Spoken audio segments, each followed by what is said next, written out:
Baik, Assalamualaikum warahmatullahi wabarakatuh. Waalaikumsalam warahmatullahi wabarakatuh. Kami dari kelompok 5 ingin mempresentasikan tentang koloid.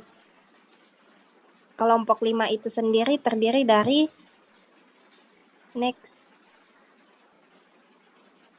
Nurrahmatia Utina, Jain Putri Goe, Dewi Astuti Pratiwi, Ulfa Tunisat, saya sendiri sebagai moderator, dan Yulfa Risna.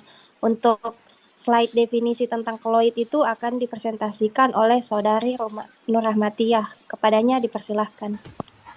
Baik, terima kasih moderator. Di sini saya akan menjelaskan tentang definisi koloid. Nah, sistem koloid adalah campuran yang berada di antara larutan dan suspensi.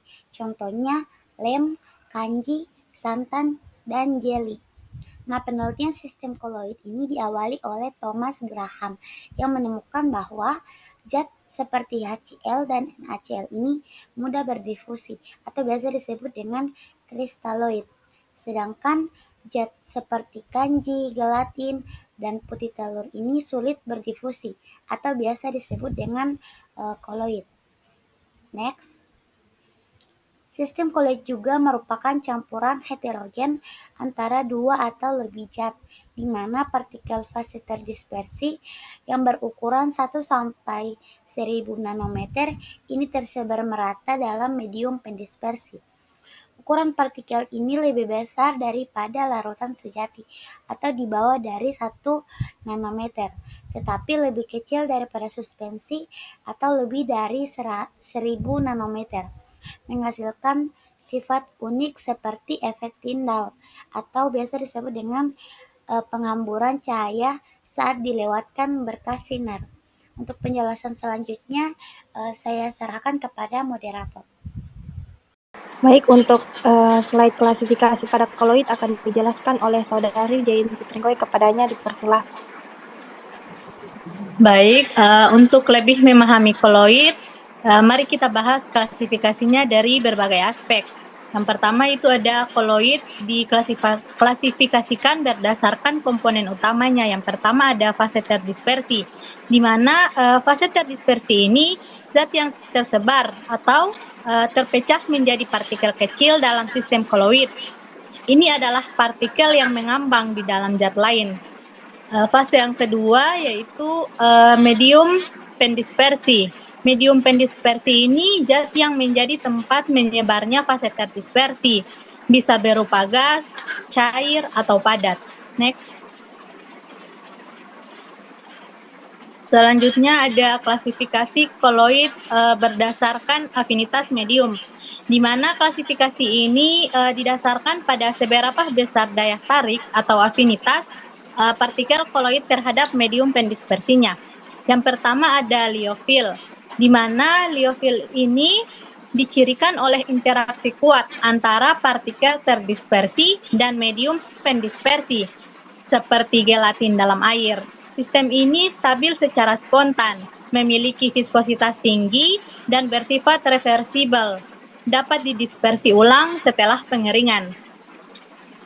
Klasifikasi yang kedua itu ada liofob, di mana koloid liofob contohnya sol emas, minim interaksi dengan medium, sehingga memerlukan stabilisator seperti ion atau polimer.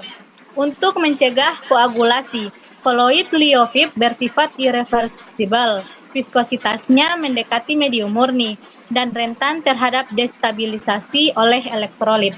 Next.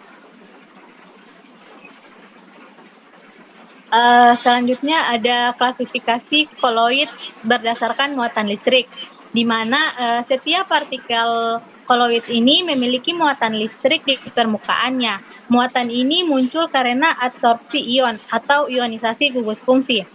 Di sekitar partikel ada koloid yang bermuatan positif seperti Sol FeOH3 yang mengabsorpsi ion H+ atau kation lainnya. Ada juga koloid bermuatan negatif, contohnya Sol As2S3 yang mengabsorpsi ion negatif seperti Hs-. Muatan ini penting karena menentukan stabilitas sistem koloid. di mana partikel yang bermuatan sejenis ini akan saling tolak-menolak, sehingga tidak menggumpal. Selain itu, muatan juga mempengaruhi pergerakan koloid dalam medan listrik yang biasanya disebut elektroforesis. Untuk materi selanjutnya, saya kembalikan ke moderator. Baik, untuk slide selanjutnya tentang macam-macam koloid akan dijelaskan oleh Saudari Dewi. Dipersilahkan. Baik, saya akan menjelaskan tentang macam-macam koloid. Jadi macam-macam sistem koloid berdasarkan fase terdispersi dan medium pendispersinya dibagi menjadi 8 tipe utama. Yang pertama ada aerosol padat. Aerosol padat adalah jenis aerosol yang terdiri dari partikel-partikel padat yang terdispersi dalam gas. Biasanya udara. Contohnya asap kendaraan. Yang kedua ada aerosol cair. Aerosol cair itu dia adalah jenis aerosol yang terdiri dari tetesan-tetesan cair yang terdispersi dalam gas. Contohnya kabut dan awan. Seperti contoh yang di bawah gambar ini. Kemudian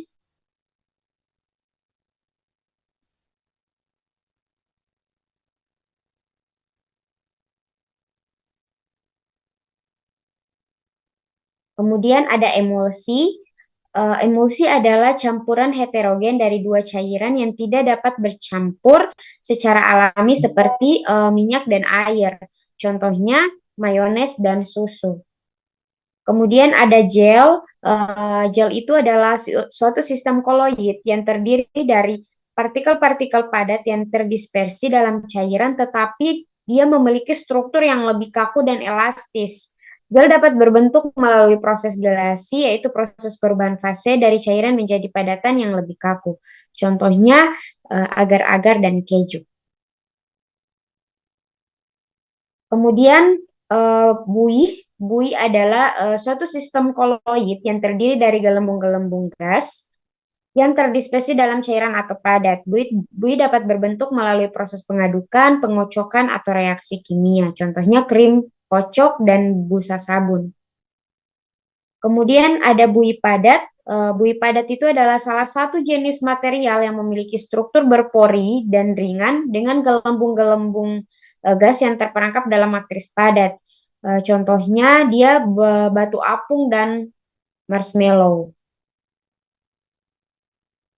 Kemudian ada sol.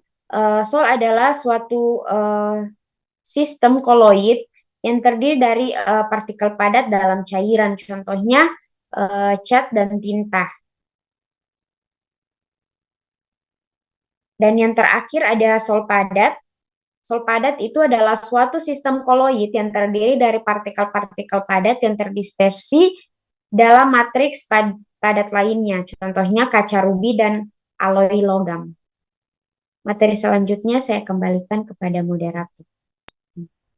Baik, slide selanjutnya yaitu membahas tentang sifat-sifat pada koloid.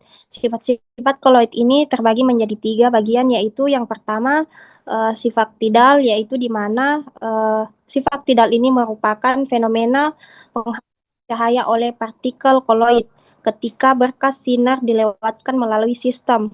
Hal ini terjadi karena ukuran pada partikel ini 1 sampai 1000 nanometer. Ini sebanding dengan panjang gelombang pada cahaya yang tampak, seperti 400 sampai 700 nanometer, sehingga memantulkan dan membiaskan cahaya. Contohnya yaitu meliputi deteksi polutan udara pada asap dan uji kemurnian pada larutan sediaan farmasi. Next.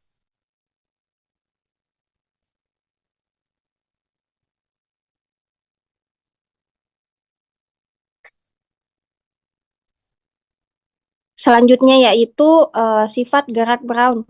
Ini merupakan gerakan zigzag acak partikel koloid dalam medium pendispersi. Ini disebabkan oleh tumbuhan yang tidak seimbang dengan molekul medium. Fenomena ini biasanya diamati pertama kali oleh Robert Brown pada serbuk sari, di mana gerakan ini mencegah pengendapan partikel karena energi kinetiknya yang mengatasi gravitasi bumi, sehingga ini dapat menjadi pilar stabilisasi kinetik koloid. Visualisasi gerak Brown dapat dilihat melalui mikroskop ultramodern atau simulasi dinamika pada molekul. Next.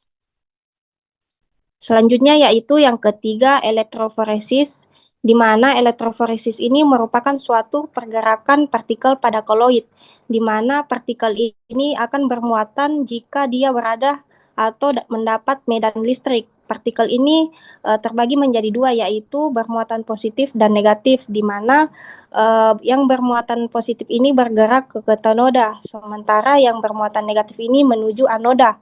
Kecepatan migrasi ini bergantung pada potensial zeta, di mana kekuatan medan listrik ini dan viskositasnya yang menjadi medium. Teknik ini biasa digunakan secara luas dalam pemisahan DNA atau biasa digunakan dalam analisis protein darah serta karakterisasi muatan permukaan nanopartikel. Untuk slide selanjutnya akan dipaparkan oleh Saudari Nurrahmatia. Kepadanya dipersilahkan. Baik, adapun koloid dalam kehidupan sehari-hari, di mana koloid ini memainkan peran sentral dalam fenomena alam dan industri modern. Contohnya, yang pertama ada darah atau sol cair, di mana dia mengangkut oksigen. Kemudian dalam farmasi atau obat berbasis emulsi. Kemudian ada susu atau emulsi, di mana dia menyediakan nutrisi. Kemudian ada cat atau sol padat, di mana merekat pada permukaan berkat sifat adhesi koloid. Kemudian ada kabut atau aerosol cair, di mana dia mempengaruhi iklim, dan ada tanah liat atau sol, di mana dia menentukan kesuburan pertanian. Untuk materi selanjutnya saya serahkan kepada moderator. Untuk slide selanjutnya tentang contoh soal koloid itu akan dipaparkan oleh Saudari Kak Yulfarisna. Kepadanya dipersilahkan. Baik, untuk contoh soal koloid yaitu kita di sini menganalisis kestabilan minuman probiotik. Di sini sebuah perusahaan minuman kesehatan sedang mengembangkan minuman probiotik baru yang mengandung bakteri menguntungkan atau yang biasa disebut dengan probiotik, tersuspensi dalam matriks cair. Untuk menjaga viabilitas bakteri dan rasa produk, minuman ini dirancang sebagai sistem koloid yang stabil. Setelah produksi, ditemukan bahwa beberapa botol minuman menunjukkan sedimentasi partikel setelah beberapa minggu penyimpanan, sementara botol lain tetap jernih dan stabil. Nah, laboratorium kontrol kualitas menganalisis sampel dari kedua jenis botol dan menemukan hasil sebagai berikut. Pada sampel A yang stabil, partikel probiotik memiliki ukuran rata-rata 100 nanometer dan menunjukkan pergerakan brown yang aktif di bawah mikroskop. Sementara pada sampel B, yaitu sampel yang tidak stabil, ada sedimentasi. Partikel probiotik memiliki ukuran yang bervariasi, dengan beberapa mencapai 1000 nanometer atau lebih, dan pergerakan brown kurang aktif.